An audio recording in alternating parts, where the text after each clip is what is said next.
In this edition of the Parliament Report, high school athletes could be tested for drugs. Prime Minister cautioned athletes against use of supplements. And controversial lawmaker chides health minister.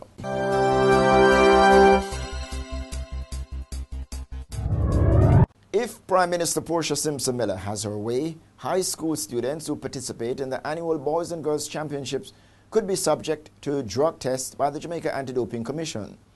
In a statement to Parliament on July 16, Simpson Miller, who has responsibility for sports, proposed a system for testing high school athletes for drugs.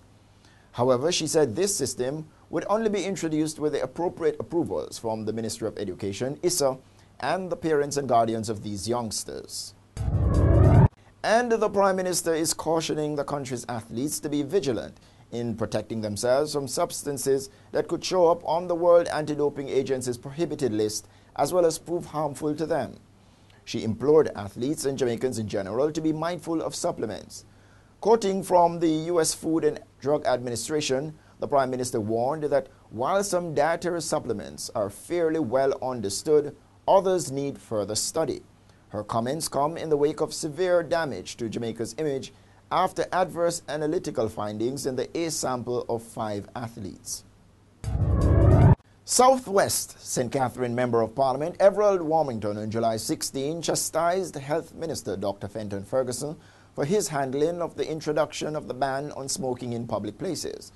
The controversial MP criticized the Health Minister for not tabling in Parliament the regulations which impose a ban on smoking in public spaces.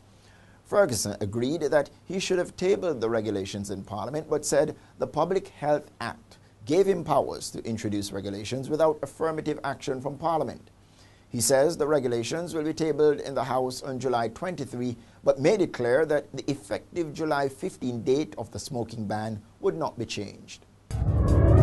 There was disapproval from legislators in Parliament on July 16 after North Central Clarendon Member of Parliament MP Pernell Charles urged Jamaican farmers to form vigilante groups to curtail the activities of prairie larcenists. Charles quickly attempted to clarify his pronouncement, saying he's not suggesting that these groups kill anybody. The opposition MP was making his contribution to a debate on a motion moved by his colleague J.C. Hutchinson on measures to address the problem of prairie larceny in Jamaica. This has been another edition of the Parliament Report. Join us next week. Until then, I'm Edmund Campbell saying walk good.